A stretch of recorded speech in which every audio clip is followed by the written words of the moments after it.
Hello friends, welcome back to my new video. So ಇದೇ ಥರ ಒಂದು ವಿಡಿಯೋ ನಾನು ಲಾಸ್ಟ್ ಸೆಮ್ಮಲ್ಲಿ ಅಂದರೆ ಫಸ್ಟ್ ಸೆಮ್ಮಲ್ಲಿ ಒಂದು ವಿಡಿಯೋ ಮಾಡಿದೆ, ಅನಾಟಮಿ ಆ್ಯಂಡ್ ಫಿಸಿಯಾಲಜಿ ಮತ್ತು ಸೋಷಿಯಾಲಜಿ ಆ್ಯಂಡ್ ಸೈಕಾಲಜಿ. ಸೊ ನಿಮಗೆಲ್ಲರಿಗೂ ಗೊತ್ತೇ ಇರ್ಬೋದು. ಸೊ ಇದನ್ನೇ ಮತ್ತೆ ಇನ್ನೊಂದು ಸಲ ನಿಮಗೆ ಸೆಕೆಂಡ್ ಸೆಮಿಸ್ಟರ್ಗೆ ಹೆಲ್ಪ್ ಆಗಲಿ ಅಂತ ಎಲ್ರಿಗೂ ಭಾಳ ಜನ ಕೇಳ್ತಾ ಇದ್ರಿ, ಅಣ್ಣ ಕ್ವಶನ್ಸ್ ಬಿಡು ಅಂತ. ಸೊ ಅದಕ್ಕೇ ನಿನ್ನೆ ಎಲ್ಲ ಕ್ವಶನ್ಸ್ ತೆಗೆದು ರೆಡಿ ಮಾಡಿದ್ದೀನಿ. ಸೊ ಇವತ್ತು ಫಸ್ಟು ಎಲ್ಲ ಎಕ್ಸ್ಪ್ಲೇನ್ ಮಾಡಿ, ಅಂದರೆ ಯಾವ ಕ್ವಶನ್ಸ್ ಅಂದರೆ ಒಂದು ಕ್ವಶನ್ ಡಿಫ್ರೆಂಟ್ ಆಗಿರ್ತಾವೆ, ಬಟ್ ಅಂತ ಅಂದರೆ ಅದಕ್ಕೆ ಸೇಮ್ ಆನ್ಸರ್ ಇರ್ತಾವೆ. ಸೊ ಅದನ್ನೇ ನಾನು ಕ್ರಿಯೇಟಾಗಿ ಹೇಳ್ಕೊಡ್ತೀನಿ. ಸೊ ವಿಡಿಯೋ ಯಾರು ಸ್ಕಿಪ್ ಮಾಡಬೇಡ್ರಿ, ಸ್ಕಿಪ್ ಮಾಡಿದ್ರೆ ನಿಮ್ಗೆ ಅರ್ಥ ಆಗೋದಿಲ್ಲ. ಕರೆಕ್ಟಾಗಿ ವಿಡಿಯೋ ನೋಡಿರಿ, ಕೊನೆವರೆಗೂ ವಿಡಿಯೋ ನೋಡಿರಿ, ಅದೆಲ್ಲ ಅರ್ಥ ಆಗುತ್ತೆ. ಮತ್ತು ಯಾವ ಚಾಪ್ಟರ್ಸ್ ಎಷ್ಟು ಮಾರ್ಕ್ಸಿಂದ ಐತಿ ಅದನ್ನು ಇದರಲ್ಲಿ ಮಾರ್ಕ್ ಮಾಡಿದ್ದೀನಿ, ಅಲ್ಲಿ ರೈಟ್ ಮಾಡಿದ್ದೀನಿ. ಸೊ ಇನ್ನೊಂದು ಏನಪ್ಪ ಅಂದರೆ ಅಲ್ಲಿ ಸೇಮ್ ಕ್ವಶನ್ಸ್ ಇರ್ತಾವೆ, ಡಿಫ್ರೆಂಟ್ ಕ್ವಶನ್ಸ್ ಇರ್ತಾವೆ, ಬಟ್ ಅದಕ್ಕೆ ಆನ್ಸರ್ ಒಂದೇ ಬರೀಬೇಕು ಅಂಥವು ಕೂಡ ಇಲ್ಲಿ ಇದರಲ್ಲಿ ಟೈಪ್ ಮಾಡಿದ್ದೀನಿ. ಸೊ ಎಲ್ಲರೂ ಕೊನೆವರೆಗೂ ವಿಡಿಯೋ ನೋಡಿರಿ. ಮತ್ತು ಇನ್ನೊಂದು ಏನಪ್ಪ ಅಂದರೆ ಇನ್ನೊಂದು ಚಾನಲ್ಗೆ ಯಾರು ಸಬ್ಸ್ಕ್ರೈಬ್ ಆಗಿಲ್ಲ ಅವರು ಎಲ್ಲರೂ ಸಬ್ಸ್ಕ್ರೈಬ್ ಆಗಿರಿ. ಯಾಕಪ್ಪ ಅಂದರೆ ಇದೇ ಥರ ನಿಮಗೆ ಮುಂದೆ ಎಲ್ಲ ಅಪ್ಡೇಟ್ ಸಿಗ್ತದೆ. ಸೊ ಎಲ್ಲರೂ ಸಬ್ಸ್ಕ್ರೈಬ್ ಆಗಿರಿ ಮತ್ತು ನಿಮ್ಮ ಫ್ರೆಂಡ್ಸ್ಗೂ ಶೇರ್ ಮಾಡಿರಿ ಆದಷ್ಟು. ಸೊ ಇಲ್ಲಿ ಫಸ್ಟ್ ನೋಡ್ಕೋಬೋದು, second semester BSc nursing blue print important questions for our chapters applied biochemistry. So ಇಲ್ಲಿ ನೋಡ್ಕೋಬೋದು, first unit 1 carbohydrates 5 marks 1 question, ಅಂದರೆ ಈ ಚಾಪ್ಟರ್ ಮೇಲೆ 5 ಮಾರ್ಕ್ಸ್ಗೆ 1 ಕ್ವಶನ್ ಬರ್ತದ. ಸೊ ಫಸ್ಟ್ ಕ್ವಶನ್ ಯಾವುದಪ್ಪ ಅಂದರೆ explain the digestion and absorption and metabolism of carbohydrates and related disorder. ಇದನ್ನು ಸ್ವಲ್ಪ ಜಾಸ್ತಿ ಫೋಕಸ್ ಮಾಡಿರಿ. ಇದರಲ್ಲಿ ಕೇಳೋದಾದರೆ ನಿಮಗೆ ಫಾರ್ ಎಕ್ಸಾಂಪಲ್ ಇವಾಗ ಇದರಲ್ಲಿ ಕೇಳಬೇಕಾದ್ರೆ ಡೈಜೆಷನ್ ಮತ್ತು ಡೈಜೆಷನ್ ಆ್ಯಂಡ್ ಅಬ್ಸಾರ್ಪ್ಷನ್ ಎರಡೇ ಕೇಳ್ಬೋದು, ಬೇಕಾದರೆ ಮೆಟಾಬಾಲಿಸಮ್ ಸಪ್ರೇಟ್ ಕೇಳ್ಬೋದು, ಹೇಳೋದಕ್ಕಾಗೋದಿಲ್ಲ. ಸೊ ಇದ್ರ ಮೇಲೆ ಫಸ್ಟ್ ಕ್ವಶನ್ ಮೇಲೆ ಸ್ವಲ್ಪ ಫೋಕಸ್ ಮಾಡಿರಿ. ಸೊ ನೆಕ್ಸ್ಟ್ ಏನಪ್ಪ ಅಂದರೆ what are the metabolism of carbohydrates and its alternation. So ಇದನ್ನು ಸ್ವಲ್ಪ ಫೋಕಸ್ ಮಾಡಿರಿ. So next explain the regulation of blood glucose. ಇದನ್ನು ಸ್ವಲ್ಪ ನೋಡ್ಕೊರಿ ಅಂತ ಹೇಳಿಲ್ಲ, ಸ್ವಲ್ಪ ಅಂದರೆ ನೀವು ಸ್ವಲ್ಪ ಓದ್ಕೊಂಡು ಹೋಗ್ರಿ, ಪರವಾಗಿಲ್ಲ. ನಾನು ಜಸ್ಟು ಈ ಚಾಪ್ಟರ್ ಮೇಲೆ ನಾಲ್ಕೇ ಕ್ವಶನ್ ತೆಗೆದಿದ್ದೀನಿ. 4 ಪ್ರಾಫಿಟ್ ಆದರೆ ನಿಮಗೆ ಅದರಲ್ಲಿ ಯಾವ್ದು ಕೇಳಿದ್ರು ನೀವು ಬರೀಬೋದು, ಈಸಿಯಾಗಿ ಬರೀಬೋದು. ನನ್ನ ಪ್ರಕಾರ ನೀವು ಫಸ್ಟ್ ಕ್ವಶನ್ ಹಾಕಿದ್ದೀನಿಲ್ಲ, explain the digestion and absorption and metabolism of carbohydrates and related disorder. ಇದರಲ್ಲೇ ಡೈಜೆಷನ್ ಆ್ಯಂಡ್ ಅಬ್ಸಾರ್ಪ್ಷನ್ ಇದರಲ್ಲೇ ಅಥವಾ ಮೆಟಾಬಾಲಿಸಮ್ ಇದರಲ್ಲೇ ಒಂದು ಕ್ವಶನ್ ಕೇಳ್ಬೋದು ನನ್ನ ಪ್ರಕಾರ. ಸೊ ನೀವು ಕರೆಕ್ಟಾಗಿ ಓದ್ಕೊಂಡು ಹೋಗ್ರಿ. So next 4th one write note on hypoglycaemia. So ಇದನ್ನು ಅಷ್ಟೊಂದು ಇಂಪಾರ್ಟೆಂಟ್ ಅಲ್ಲ, ಬಟ್ ಕರೆಕ್ಟಾಗಿ ಓದ್ಕೊಂಡು ಹೋಗ್ರಿ. ಸೊ ಸೆಕೆಂಡ್ ಯೂನಿಟ್ 2 ಲಿಪಿಡ್ಸ್, ಇದ್ರ ಮೇಲೆ ಕೂಡ 5 ಮಾರ್ಕ್ಸ್ಗೆ 1 ಕ್ವಶನ್ ಕೇಳ್ತಾರೆ. ಸೊ ಫಸ್ಟ್ ಕ್ವಶನ್ ಯಾವುದಪ್ಪ ಅಂದರೆ ವಾಟ್ ಈಸ್ ಲಿಪೋಪ್ರೋಟೀನ್ಸ್. ಇದು ರಿಪೀಟ್ ಆಗಿರೋ ಕ್ವಶನ್ ಲಾಸ್ಟ್, ಅಂದರೆ ನಿಮ್ಮ ಸೀನಿಯರ್ಸ್ಗೆ ರಿಪೀಟ್ ಆಗಿರೋ ಕ್ವಶನ್ಸ್ ಇದು. So and types of functions lipoproteins. ಇದು ಕರೆಕ್ಟಾಗಿ ಎಲ್ಲರೂ ಓದ್ಕೊಂಡು ಹೋಗ್ರಿ. ಸೊ ನೆಕ್ಸ್ಟ್ ಏನಪ್ಪ ಅಂದರೆ digestion and absorption and metabolism of lipid and related disorder. ಇದೂ ಇಂಪಾರ್ಟೆಂಟು. ಸೊ ಮೂರನೇದು very important, write about compound from cholesterol. ಇದು ವೆರಿ ಇಂಪಾರ್ಟೆಂಟು. ಕರೆಕ್ಟಾಗಿ ನೋಡ್ಕೊಂಡು ಹೋಗ್ರಿ, ಓದ್ಕೊಂಡು ಹೋಗ್ರಿ. ಇಲ್ಲಿ ನಾವು ಒಂದು ಎಕ್ಸಾಂಪಲ್ ಕೊಡ್ತೀನಿ. ನಾವು SLC ಮತ್ತು PUC ಇದ್ದಾಗ ನಾವೇನು ಮಾಡ್ತಿದ್ದೀವಪ್ಪ ಅಂದರೆ ಎಲ್ಲರೂ ನಾನು ಮತ್ತು ನೀವು ಅಂದರೆ ನಾನು ಹೇಳ್ತಿದ್ದೀನಿ, ಎಲ್ಲರೂ ಏನು ಮಾಡ್ತಿದ್ದೀವಿ ಅಂದರೆ ಬರೀ ಕ್ವಶನ್ಸ್ ನೋಡೋದು, ಆನ್ಸರ್ಸ್ ನೋಡೋದು, ಬರೀ ಓದೋದು. ಬಟ್ ಇಲ್ಲಿ ಹಾಗೆ ಇಲ್ಲ, ಹಾಗೆ ಓದಿದ್ರೆ ನಿಮಗೆ ಅರ್ಥನೇ ಆಗೋದಿಲ್ಲ. ಮೊದಲು ಅರ್ಥ ಮಾಡ್ಕೋಬೇಕು. ನಾನು ಇವಾಗ ಏನು ಹೇಳಕತ್ತೀನಿ ಅದನ್ನು ಕರೆಕ್ಟಾಗಿ ಅರ್ಥ ಮಾಡ್ಕೋರಿ. ನೀವು ಸುಮ್ಮನೆ ಜಸ್ಟ್ ಆನ್ಸರ್ಸ್ ನೋಡಿ ಕ್ವಶನ್ಸ್ ನೋಡೋದು, ಆನ್ಸರ್ಸ್ ರೀಡ್ ಮಾಡೋದು ಅರ್ಥ ಆಗಲ್ಲ.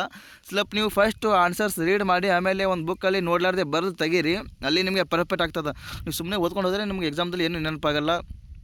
ಅದಕ್ಕೆ ಅಡ್ವಾನ್ಸ್ ಏನು ಮಾಡಿರಪ್ಪ ಅಂದರೆ ಫಸ್ಟು ಎಲ್ಲರೂ ಒಂದು ಪೇಜ್ ಅಂದರೆ ರಫ್ ಪೇಜ್ ಸಿಗ್ತದ, ಅದು ತೊಗೊಂಡು ಮೊದಲು ನೀವು ಫಸ್ಟ್ ಓದಿದ್ದು ನಿಮಗೆಲ್ಲ ತಲೆಯಲ್ಲಿ ಹೋಯ್ತಂದರೆ ಫಸ್ಟ್ ನೋಡಾರ್ದೆ ಬರೋದು ತೆಗೀರಿ. ಬರೋದು ತೆಗೆದ ಮೇಲೆ ನಿಮಗೆಲ್ಲ ಪರ್ಫೆಕ್ಟ್ ಆಗ್ತದೆ. ಸೊ ಪ್ರಾಕ್ಟೀಸ್ ಮಾಡಲಾರ್ದೆ ಏನೂ ಆಗೋದಿಲ್ಲ. ಸೊ ನೆಕ್ಸ್ಟ್ 5th one ಏನಪ್ಪ ಅಂದರೆ write a note on fatty acids. ಇದು ನೋಡ್ಕೊರಿ.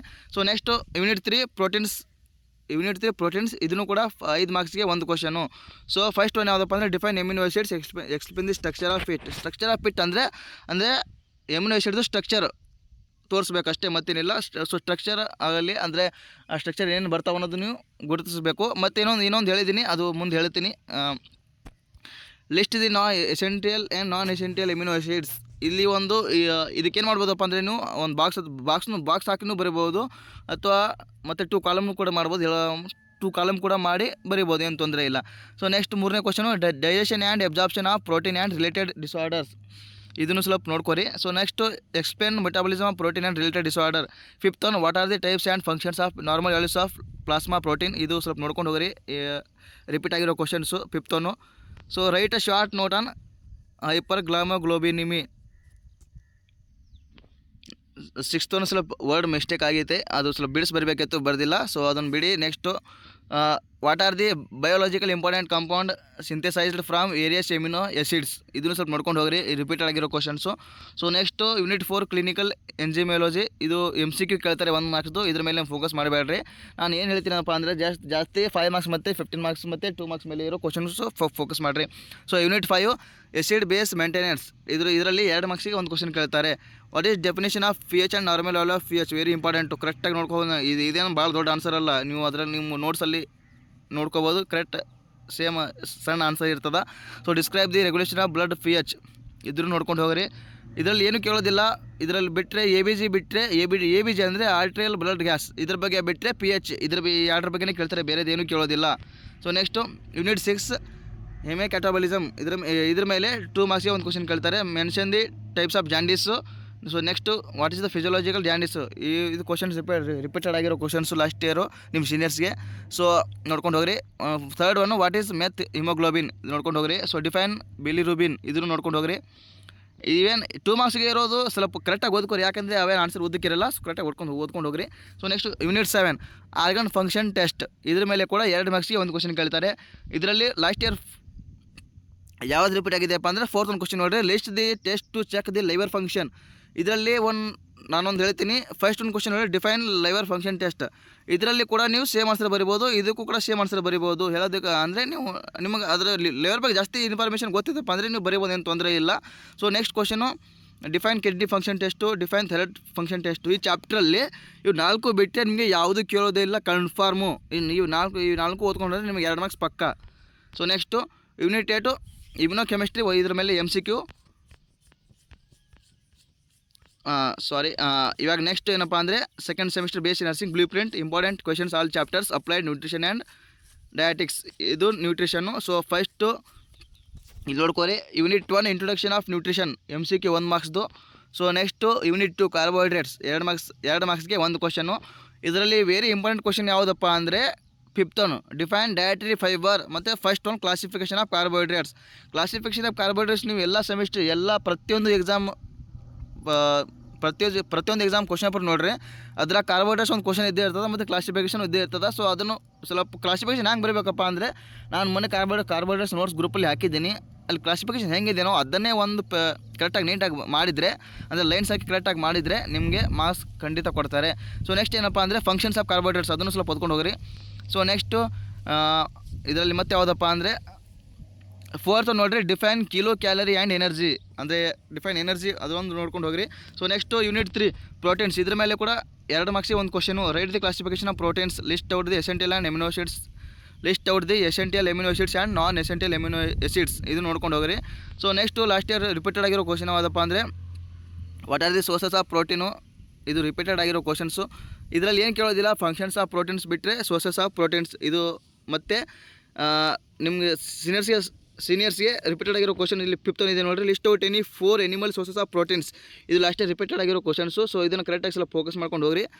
ಸೊ ಇದರ ನಿಮಗೆ ಆನ್ಸರ್ ನಾನು ಕಳಿಸ್ತೀನಿ ನನ್ನ ಹತ್ರ, ಅಂದರೆ ಟೆಕ್ಸ್ಟ್ ಬುಕ್, ಅಂದರೆ ಇವಾಗ ನಾನು ನಿಮ್ಮೆಲ್ಲರ ಹತ್ರ ಒಂದು ಆನ್ಸರ್ ಬುಕ್ ಇರ್ತದೆ, ಅದರಲ್ಲಿ ನೋಡ್ಕೋಬೋದು. ಬಟ್ ನಿಮ್ಗೆ ಯಾವುದಾದ್ರು ಕ್ವಶನ್ಗೆ ಆನ್ಸರ್ ಸಿಗಲಿಲ್ಲಪ್ಪ ಅಂದರೆ ನಾನು ವಾಟ್ಸಪ್ ಗ್ರೂಪ್ ಆಯ್ತು, ನನಗೆ ಮೆಸೇಜ್ ಮಾಡಿರಿ, ನಾನು ಕಳ್ಸೋಕ್ಕೆ ಟ್ರೈ ಮಾಡ್ತೀನಿ.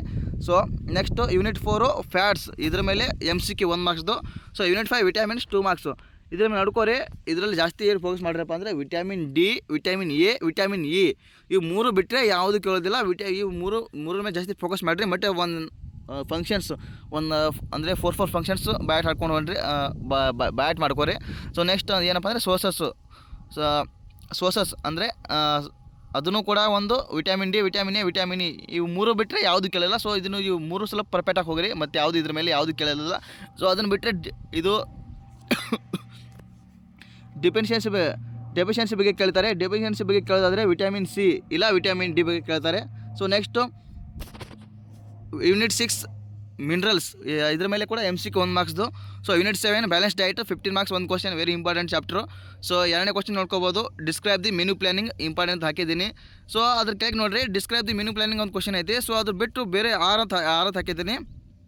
Define menu planning, what factors must be considered while planning a meal for the family. ಇವಾಗ for example describe the menu planning ಆದರೂ ಕೇಳಲಿ ಅಥವಾ ತೆಳಗಿರೋ ಕ್ವಶನ್ ಆದರೂ ಕೇಳಿ, ಎರಡು different question but same answer ಬರಬೇಕು ನೀವು. ಈ ಎರಡದಾಗ ಯಾವುದು ಕ್ವಶನ್ ಬಂದರೂ ನೀವು ಸೇಮ್ ಆನ್ಸರ್ ಬರೀಬೋದು, ಏನು ತೊಂದರೆ ಇಲ್ಲ. So next right a note on infant and Young child feeding IYCF. ಇದು ಲಾಸ್ಟ್ ನಿಮ್ಮ ಸೀನಿಯರ್ಸ್ಗೆ ರಿಪೀಟ್ ಆಗಿರೋ ಕ್ವಶನ್ಸು. ಸೊ ಇದನ್ನು ಕರೆಕ್ಟಾಗಿ ಓದ್ಕೊಂಡು ಹೋಗ್ರಿ, ಯಾಕಂದರೆ 15 ಮಾರ್ಕ್ಸ್ ಕ್ವಶನ್ಸು ಹಾಗೆ ಬರೋದಿಲ್ಲ. ಸೊ ಕರೆಕ್ಟಾಗಿ ಸ್ವಲ್ಪ ನೋಡ್ಕೊಂಡು ಹೋಗ್ರಿ. ನೆಕ್ಸ್ಟು ಡಿಫೈನ್ ಬ್ರೆಸ್ಟ್ ಫೀಡಿಂಗ್, ಇದನ್ನು ಕೂಡ ವೆರಿ ಇಂಪಾರ್ಟೆಂಟು, ಇದನ್ನು ಭಾಳ ಸಹ ರಿಪೀಟ್ ಆಗೈತೆ, ಇದನ್ನು ನೋಡ್ಕೊಂಡು ಹೋಗ್ರಿ. So next what are the 10 steps to successful breast feeding according to WHO. 6th one describe the different stages of lactation or what are the different types of breast milk. ಇಲ್ಲಿ ನೋಡ್ಕೋರಿ, ಎರಡದಾಗ ಯಾವುದು ಕೇಳಿದ್ರು describe the different stages of lactation, ಇದು ಕೇಳಿದ್ರು same answer. Next what are the different types of breast milk, ಇದು ಕೇಳಿದ್ರು same answer. ಒಂದು ತಲೆಯಲ್ಲಿ ಇಟ್ಕೋರಿ, ಕೋರ್ಸಸ್ ಡಿಫ್ರೆಂಟ್ ಬರ್ತಾವೆ ಬಟ್ ಸೇಮ್ ಆನ್ಸರು. ನಾನು ಅದಕ್ಕೆ 6 ಹಾಕಿದ್ದೀನಿ. So next 7th write a note on anaemia in pregnancy, ಇದು ಸ್ವಲ್ಪ ನೋಡ್ಕೊಂಡು ಹೋಗ್ರಿ. ಯೂನಿಟ್ 8 ನ್ಯೂಟ್ರಿಷನಲ್ ಡೆಫಿಷಿಯನ್ಸಿ ಡಿಸಾರ್ಡರ್, 5 ಮಾರ್ಕ್ಸ್ಗೆ 2 ಕ್ವಶನ್ಸ್ ಈ ಚಾಪ್ಟರ್ ಮೇಲೆ. ಇದರಲ್ಲಿ ಒಂದು ಕ್ವಶನ್ ಮಾತ್ರ ಪಕ್ಕಾ ಬರ್ತದೆ, nutrition problems in India. Last year ಸೀನಿಯರ್ಸ್ಗೆ ಮೇ ಬಿ ನನ್ನ ಪ್ರಕಾರ ಕೇಳಿದ್ದಾರೆ. ಅದು ಪ್ರತಿ ವರ್ಷ ಇದ್ದಿದ್ದೆ ಕ್ವಶನ್, ಇದು ಕನ್ಫರ್ಮಾಗಿ ಕೇಳ್ತಾರೆ. ಇದು ಓದ್ಕೊಂಡು ಹೋದರೆ ನಿಮಗೆ 5 ಮಾರ್ಕ್ಸ್ ಖಂಡಿತ. ಸೊ ಅದನ್ನು ಬಿಟ್ಟರೆ explain the iron deficiency disorder, what are the prevention and treatment for iron deficiency. So next ನೋಡಿರಿ, ಸೇಮ್ ಕ್ವಶನ್ನು, ಡಿಫ್ರೆಂಟ್ ಕ್ವಶನ್ನು ಬಟ್ ಸೇಮ್ ಆನ್ಸರ್ ಬಿಡಬೇಕು. ಇಲ್ಲಿ ನೋಡ್ಕೊರಿ, explain the anaemia caused by iron deficiency, same different question but same answer ಬರೀರಿ. Question different ಅದ, ಅದಕ್ಕೆ 6 ಹಾಕಿದ್ದೀನಿ. ಸೊ ನೆಕ್ಸ್ಟ್ ನೋಡ್ಕೊರಿ, write a note on childhood obesity and role of nursing childhood obesity, ಇದನ್ನು ಕೇಳ್ಬೋದು. ಇದು ಥರ್ಡ್ ಒನ್ ಬಿಟ್ಟರೆ first ಒಂದು ಕ್ವಶನು ಸ್ವಲ್ಪ ಫಸ್ಟ್ ಒಂದು ಕ್ವಶನ್ ಎಲ್ಲರೂ ಬ್ಯಾಟ್ ಮಾಡಲೇಬೇಕು, ಅದು ಇಲ್ಲಂತಲ್ಲ, ಕನ್ಫರ್ಮಾಗಿ ಓದಲೇಬೇಕು. ಅದು ಓದಿದರೆ ಮಾತ್ರ ನಿಮ್ಗೆ 5 ಮಾರ್ಕ್ಸ್ ಖಂಡಿತ ಬರ್ತದೆ. ನೀವು ಇದನ್ನು ಮಿಸ್ ಮಾಡಿ ಹೋದರೆ ನಿಮ್ಗೆ ಖಂಡಿತ 5 ಮಾರ್ಕ್ಸ್ ಕಳ್ಕೊತೀರಾ. ಇವಾಗಲೇ ಹೇಳಕತ್ತೀನಿ. ಸೊ ಫೋರ್ತ್ ಒನ್ ಯಾವುದಪ್ಪ ಅಂದರೆ explain about calcium deficiency disorder. ಇದೇನು ಜಾಸ್ತಿ ಕೇಳೋದಿಲ್ಲ ಬಟ್ ರೀಡ್ ಮಾಡ್ಕೊಂಡು ಹೋಗ್ರಿ. ಇದು ನಾನು PDF ಕಳಿಸಿದೆ, ಹಾಕಪ್ಪ ಎಲ್ಲ ಕ್ವಶನ್ಸು ರೀಡ್ ಮಾಡ್ಕೊಳ್ಳೋಕ್ಕೆ. ಬಟ್ ನಾನು ಇಂಪಾರ್ಟೆಂಟ್ ಇರೋದು ಸ್ವಲ್ಪ ನಿಮ್ಗೆ ಹೇಳಕತ್ತೀನಿ, ಯಾಕಂದರೆ ನಿಮ್ಗೆ ಸ್ವಲ್ಪ ಜಾಸ್ತಿ ಫೋಕಸ್ ಮಾಡಿರಿ ಅಂತ ಅಷ್ಟೇ. So next explain the iron deficiency disorder, ಇದನ್ನು ರಿಪೀಟ್ ಆಗಿರೋ questions. So 6th one write a note on SAM, severe acute ಮ್ಯಾಲ್ ನ್ಯೂಟ್ರಿಷನ್.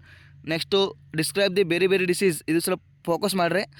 ಯೂನಿಟ್ 9 ಥೆರಪೆಟಿಕ್ ಡಯಟ್ಸ್, 2 ಮಾರ್ಕ್ಸ್ಗೆ 1 ಕ್ವಶನು ಮತ್ತು 1 MCQ ಇರ್ತದೆ. ಸೊ ಇದ್ರ ಮೇಲೆ ಏನೂ ಕೇಳೋದಿಲ್ಲ, ಜಸ್ಟ್ ಸ್ಮಾಲ್ ಡೆಫಿನೇಷನ್ ಕೇಳ್ತಾರೆ. ಅದು ಬಿಟ್ಟರೆ ಆಬ್ಜೆಕ್ಟಿವ್ಸು, ಪರ್ಪಸು ಮತ್ತು ಪ್ರಿನ್ಸಿಪಲ್ಸು, ಅಂದರೆ any four purpose and objectives ಆಗಲಿ ಅಥವಾ ಫಾರ್ ಎಕ್ಸಾಂಪಲ್ ಇವಾಗ ಟೈಪ್ಸ್ ಆಗಲಿ ಅದೆಲ್ಲ ಕೇಳ್ತಾರೆ. ಮತ್ತು ಇನ್ನೊಂದು ಏನಪ್ಪ ಅಂದ್ರೆ ಡಯಟ್ ಮಾಡಿಫಿಕೇಷನ್ ಡೆಫಿನೇಷನ್ ನೋಡ್ಕೊಂಡು ಹೋಗ್ರಿ, ಮತ್ತು ಥೆರಪೆಟಿಕ್ ಡಯಟ್ ಡೆಫಿನೇಷನ್ ನೋಡ್ಕೊಂಡು ಹೋಗ್ರಿ. ಸೊ ನೆಕ್ಸ್ಟು ಏನಪ್ಪ ಅಂದರೆ unit 10 cookery rules and prevention of nutrients. ಇದು ಇಯರ್ ವೈಸ್ ಬ್ಯಾಸ್ಗೆ ಇದು ಚಾಪ್ಟರ್ ವೆರಿ ಇಂಪಾರ್ಟೆಂಟ್ ಆಗಿರ್ತಿತ್ತು. ಬಟ್ ನಿಮಗೇನು ಕೊಟ್ಟಿದ್ದಾರಪ್ಪ ಅಂದರೆ ಈ ಚಾಪ್ಟರ್ 5 ಮಾರ್ಕ್ಸ್ ಮೇಲೆ ಕೊಟ್ಟಿದ್ದಾರೆ. ಸೊ ಕರೆಕ್ಟಾಗಿ ಓದ್ಕೊಂಡು ಹೋಗ್ರಿ. 5 ಮಾರ್ಕ್ಸ್ ಅಂತ ನೆಗ್ಲೆಕ್ಟ್ ಮಾಡಬೇಡ್ರಿ, ಯಾಕಂದರೆ 5 ಮಾರ್ಕ್ಸ್ ಕೂಡ ನಿಮಗೆ ಪಾಸ್ 1 ಮಾರ್ಕ್ಸ್ ಕೂಡ ನೀವು 1 ಮಾರ್ಕ್ಸಿಂದ ಕೂಡ ಒಬ್ಬರು ಫೇಲ್ ಆಗ್ತೀರಿ. ಸೊ ಅದಕ್ಕೆ ಒಂದು ಕರೆಕ್ಟಾಗಿ ಇಲ್ಲ, ನಾನು ಎಷ್ಟು ಕ್ವಶನ್ಸ್ ಈಗ ಕಳಿಸಿದ್ದೀನಿಲ್ಲ ಇದ್ರ ಕರೆಕ್ಟಾಗಿ ಓದ್ಕೊಂಡು ಹೋದರೆ ನೀವು ಖಂಡಿತ ಪಾಸ್ ಆಗೇ ಆಗ್ತೀರಾ, ಜಾಸ್ತಿ ಮಾರ್ಕ್ಸ್ನು ತೆಗಿತೀರಾ. ಸೊ ಎಲ್ಲರೂ ಕರೆಕ್ಟಾಗಿ ಫೋಕಸ್ ಮಾಡಿರಿ. ಸೊ ನೆಕ್ಸ್ಟ್ ಏನಪ್ಪ ಅಂದರೆ explain the prevention of food adulteration, PFA act, ಇದು ಇಂಪಾರ್ಟೆಂಟು. PFA ಫುಲ್ ಫಾರ್ಮ್ ಏನಪ್ಪ ಅಂದರೆ prevention of food adulteration. Correct ನೋಡ್ಕೋರಿ, ಸ್ವಲ್ಪ ಓದ್ಕೊಂಡು ಹೋಗ್ರಿ, very important questions first one. So next classify the food additives, give its importance in food processing, ಇದನ್ನು ಕೂಡ important. Explain the types of food preservation. So fourth ನೋಡ್ರಿ, define food preservation or what are the principles and methods of food preservation, describe the storage of foods ಅಂತ ಐತೆ. So ಇಲ್ಲಿ ನೋಡ್ಕೋಬೋದು different question, define food preservation ಐತಿ. ಇಲ್ಲಿ what are the principles and methods of food preservation, ಅವ್ರು ಕೇಳಿದರೆ principles and methods ಕೇಳ್ತಾರೆ. So ಅದನ್ನು ಸ್ವಲ್ಪ ಕರೆಕ್ಟಾಗಿ ಫೋಕಸ್ ಮಾಡ್ಕೊಂಡು ಹೋಗ್ರಿ. So next unit 11 nutritional assessment and nutrition education, 5 ಮಾರ್ಕ್ಸ್ಗೆ 1 ಕ್ವಶನ್ ಕೇಳ್ತಾರೆ. ಸೊ ನೋಡ್ಕೋಬೋದು first question explain the purpose of nutrition education. ಇದ್ರ ಮೇಲೆ ಏನು ಕೇಳೋದಿಲ್ಲ, ಇದ್ರ ಮೇಲೆ ಕೇಳಿದರೆ objectives, principles, purpose of nutrition education, ಇಷ್ಟು ಬಿಟ್ಟರೆ ಏನೂ ಕೇಳೋದಿಲ್ಲ. ನೀವು objectives, principles, purpose of nutrition education ಓದ್ಕೊಂಡು ಹೋದರೆ ನಿಮಗೆ 5 ಮಾರ್ಕ್ಸ್ ಖಂಡಿತ ಬರುತ್ತೆ. ಸೊ ಕರೆಕ್ಟಾಗಿ ಓದ್ಕೊಂಡು ಹೋಗ್ರಿ. So next unit 12 national nutritional programmes and role of nurse, 2 ಮಾರ್ಕ್ಸ್ಗೆ 2 ಕ್ವಶನ್ಸ್. ಇದ್ರ ಮೇಲೆ 2 ಮಾರ್ಕ್ಸ್ಗೆ 2 ಕ್ವಶನ್ ಕೇಳ್ತಾರೆ. ಸೊ ಇಲ್ಲಿ ಸೆಕೆಂಡ್ ಕ್ವಶನ್ ಅಬ್ಸರ್ವ್ ಮಾಡಿರಿ ಎಲ್ಲರೂ. Explain any two national iodine deficiency disorder control programme NIDDEP. ಇದು ಇಂಪಾರ್ಟೆಂಟು, ರಿಪೀಟ್ ಆಗಿರೋ ಕ್ವಶನ್ಸು. ಸೊ ಫಸ್ಟ್ ನೋಡ್ಕೊಡ್ರಿ, ಫಸ್ಟ್ ಒನ್ ಯಾರು ಮಿಸ್ ಮಾಡಬೇಡ್ರಿ. List out the various national nutritional programmes. ಅಂದರೆ ಅಲ್ಲಿ ಲಿಸ್ಟ್ ಔಟ್ ಇದ್ದಲ್ಲಿ ಅವರು ಎಕ್ಸ್ಪ್ಲೇನ್ ಕೂಡ ಕೇಳ್ಬೋದು ಅಥವಾ ರೈಟ್ ಅದು ಕೇಳ್ಬೋದು. ಸೊ ಅಲ್ಲಿ ಏನು ಕೇಳ್ತಾರಪ್ಪ ಅಂದರೆ ನ್ಯಾಷನಲ್ ನ್ಯೂಟ್ರಿಷನ್ ಪ್ರೋಗ್ರಾಮ್ಸ್ ಅದು ಬಂತಪ್ಪ ಅಂದರೆ ನೀವು ನ್ಯಾಷನಲ್ ನ್ಯೂಟ್ರಿಷನ್ ಬಗ್ಗೆ ನ್ಯಾಷನಲ್ ನ್ಯೂಟ್ರಿಷನಲ್ ಪ್ರೋಗ್ರಾಮ್ ಬಗ್ಗೆ ಏನೇನು ಓದಿರ್ತೀರಾ ಅದನ್ನು ಬರೆದ್ರೆ ನಿಮಗೆ ಮಾರ್ಕ್ಸ್ ಕೊಡ್ತಾರೆ, ಏನು ತೊಂದರೆ ಇಲ್ಲ. So third one, write about any two objectives and principles of mid day meal programme scheme. ಇದು ವೆರಿ ಇಂಪಾರ್ಟೆಂಟು, ಲಾಸ್ಟಿಗೆ ರಿಪೀಟ್ ಆಗಿರೋ ಕ್ವಶನ್ಸು. ಸೊ ಕರೆಕ್ಟಾಗಿ ಓದ್ಕೊಂಡು ಹೋಗ್ರಿ. Write about WHO. ನಿಮಗೆಲ್ಲರಿಗೂ ಗೊತ್ತೇ ಇರ್ಬೋದು, ಇದ್ರ ಬಗ್ಗೆ ಎಲ್ಲರೂ ಓದಿರ್ತೀರಾ, ಟೆಂತಲ್ಲಿ ಕೂಡ ಓದಿರ್ತೀರಾ. ಸೊ ಕರೆಕ್ಟಾಗಿ ನೋಡ್ಕೊಂಡು ಹೋಗ್ರಿ ಇದನ್ನು ಕೂಡ. Write the role of nurse in nutritional care. ಇದು ಏನು ಜಾಸ್ತಿ ಇಂಪಾರ್ಟೆಂಟ್ ಇಲ್ಲ, ಬಟ್ ಓದ್ಕೊಂಡು ಹೋಗ್ರಿ. So write a note on weekly iron folic acids supplementation WIFS programme. ಇದನ್ನು ಸ್ವಲ್ಪ ನೋಡ್ಕೊಂಡು ಹೋಗ್ರಿ. Write in to international or national organisation working towards nutrition. ಇದನ್ನು ಅಷ್ಟೊಂದು ಇಂಪಾರ್ಟೆಂಟ್ ಇಲ್ಲ, ಬಟ್ ನೋಡ್ಕೊಂಡು ಹೋಗ್ರಿ. ಇದರ ಮೇನ್ ಫೋಕಸ್ ಮಾಡೋದು ಏನಪ್ಪ ಅಂದರೆ ಫಸ್ಟ್ ನೋಡ್ಕೊರಿ ಇಲ್ಲಿ list out the various national nutritional programmes. ಇದು ಬಿಟ್ಟರೆ second one explain any two national iodine deficiency disorder control programme. ಅದು ನೋಡ್ಕೊಂಡು ಹೋಗ್ರಿ. So next unit 13 food safety 1 marks MCQ questions. So ಇಷ್ಟೇ. ಇದು ಅಪ್ಲೈಡ್ ಬಯೋಕೆಮಿಸ್ಟ್ರಿ ಮತ್ತು ಅಪ್ಲೈಡ್ ನ್ಯೂಟ್ರಿಷನ್ ಆಯಿತು. So nursing foundation ಬೇರೆ ವೀಡಿಯೋ ಮಾಡ್ತೀನಿ, ಯಾಕಂದರೆ ಇದು ಲಾಂಗ್ ಆಗುತ್ತೆ. ಸೊ ಅದನ್ನು ಬೇರೆ ವೀಡಿಯೋ ಮಾಡ್ತೀನಿ. ಅಲ್ಲಿವರೆಗೂ ಈ ಚಾನಲ್ ನೋಡ್ತಾ ಇರಿ. ಟೇಕ್ ಕೇರ್, ಬಾಯ್.